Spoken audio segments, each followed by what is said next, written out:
सबैमा शुभमङ्गलम। म कुमार अधिकारी। आज मैले तपाईहरुलाई हामीले मानिरहेको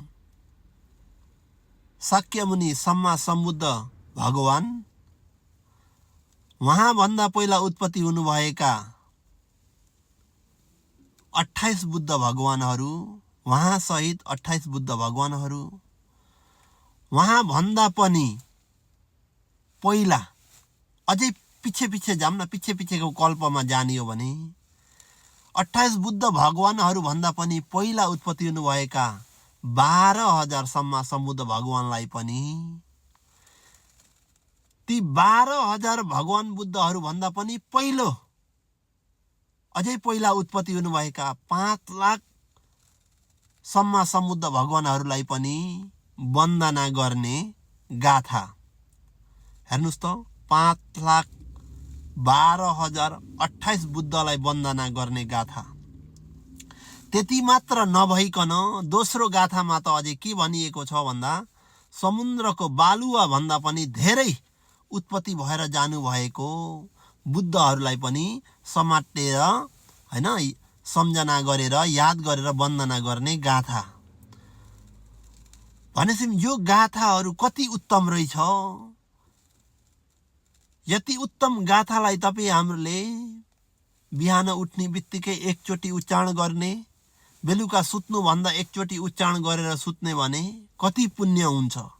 याद आउँदाखेरि पनि यो गाथालाई उच्चारण गर्न सक्ने भने त तपाई हाम्रो जीवनमा पुण्य कति हो। कति पुण्य भन्ने कुरा देखिदैन, तर पानी एक थोप्ला गर्दै हन्डी भर्रे जस्तो पुण्य पनि थोरै गरेर तपाई हामीलाई दुःखबाट छुटकारा गर्न सहायता गर्नेछ यो पुण्यहरूले।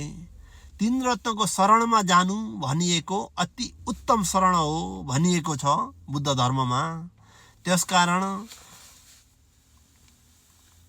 सबै बुद्धहरूलाई, महाबुद्ध भगवानहरूले उपदेश गर्नुभएको धर्मलाई, त्यो धर्मलाई सुनेर आचरण गरिएका संघहरू, शिष्य संघहरूलाई पनि सम्झना गरिएर ढोक वन्दना गर्ने गाथा भएकोले गर्दा, अति उत्तम गाथा भएकोले गर्दा मैले तपाईहरुलाई यो गाथामा गाथा र अर्थ सहित भनेर बताउने छु।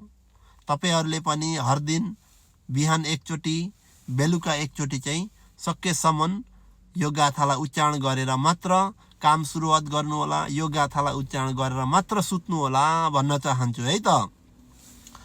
आउनुहोस्, तीनटा गाथाहरू छन्। तीनटा गाथामा अलग अलग अर्थहरू छन्। अब मैले पहिला सुरु पाली गाथालाई उच्चारण गर्छु, त्यसपछि त्यसका अर्थहरूलाई मैले जाने जति, बुझे जति भनी बताउने छु, सुनाउने छु। सुरु गरौँ है त पाली गाथा। सम्बुद्धे 28 च द्वादशं च सहस्रके पंचशत सहसानि नमामि शिरसामहम्। दोस्रो गाथा। अपका वालुका गंगा अनंता निभूता जिना तेसं धम्मं च संघं च आदरेण नमामहम्। तेस्रो गाथा। नमकारानुभावेन हित्वा सबे उपद्रवे अनेका अंतरायापि विनश्यन्तो अशेषतो। साधु साधु साधु। यो चाहिँ अहिले पाली गाथा भयो। यिनी तीनटा गाथाहरू छन्। पहिलो गाथामा चाहिँ हामीले मानिरहेको शाक्यमुनि गौतम बुद्ध भगवानलाई पनि वन्दना गर्नेछौँ। त्यहाँभन्दा पहिला उत्पत्ति हुनुभएका बुद्धहरूलाई पनि, जो हामीले 28 बुद्ध भन्छौँ, उहाँ बुद्धहरूलाई पनि हामीले वन्दना गर्नेछौँ। अनि 28 बुद्ध भन्नाले हाम्रो गौतम बुद्ध भगवान पनि हुनुहुन्छ त्यो भित्र, हैन। अनि त्यहाँभन्दा पनि अझै पहिला उत्पत्ति हुनुभएको 12,000 बुद्धलाई वन्दना गर्नेछौँ यो गाथाभित्र पहिलो गाथामा। अनि 12,000 भन्दा पनि अझै पहिला उत्पत्ति हुनुभएका बुद्धहरू 5 लाख हुनुहुन्छ। उहाँ 5 लाख बुद्ध भगवानलाई पनि वन्दना गर्नेछौँ। पहिलो गाथामा 5,12,028 बुद्धलाई वन्दना गर्नुको यसरी नम्बर 5 लाख भनेर तोकिनु, 12,000 भनेर तोकिनु, 28 भनेर तोकिनु चाहिँ किन चाहिँ यति बुद्धलाई चाहिँ नम्बरले तोकेर भनेको भन्दाखेरि चाहिँ यिनी बुद्धहरू चाहिँ को हुनुहुन्थ्यो त भन्दा हामीले मानिरहेको शाक्यमुनि गौतम बुद्ध भगवान, उहाँले भगवान हुनुभन्दा पहिला भगवान हुनको लागि उहाँले आचरण गर्दै गरिएको बोधिसत्व भनिन्छ नि, भगवान हुनको लागि आचरण गरेको समयकालमा दर्शन गर्न पाउनु भएको हैन। उहाँले प्रत्यक्ष दर्शन गरिएर हैन भगवान हुन पा भनिएर यसरी प्रार्थनाहरू गर्नुभएको उहाँ बुद्धहरूको सामु, उहाँ बुद्धहरूलाई उहाँले स्वयं दर्शन गर्नुभएको थियो भनिएको छ। त्यसकारण यसरी नम्बरसँग भनियो 5,12,028 बुद्ध। पहिला स्वरूप 28, त्यहाँबाट 12,000, त्यहाँभन्दा पनि पछि जाने भने 5 लाख, त्यहाँभन्दा पनि पछि चाहिँ बुद्धहरू उत्पत्ति भएनन् त भन्दा भथे, तर हिसाब गर्न नसकिने भएकोले गर्दा दोस्रो गाथामा चाहिँ समुद्रको बालुवा भन्दा पनि धेरै बुद्ध भनिएको छ। अब अर्थ स्वरूप गरे है त पहिलो गाथामा सम्बुद्धे अथवी सङ्च 28 बुद्धहरूलाई पनि वन्दना गर्दैछु। त्यहाँभन्दा पहिला उत्पत्ति हुनुभएका द्वादशङ्च सहसके 12,000 बुद्ध भगवानलाई पनि वन्दना गर्दैछु। त्यहाँभन्दा पनि पहिला उत्पत्ति हुनुभएका 5,50 सहस्रानी 5 लाख बुद्धहरूलाई पनि वन्दना गर्दैछु। 5,12,028 बुद्धलाई नमामि शिरसा महम शिर झुकाएर पनि वन्दना गर्दैछु भनेर हामीले 5,12,028 बुद्धलाई वन्दना गर्यौं पहिलो गाथामा। हेर्नुस् त कति उत्तम गाथा छ।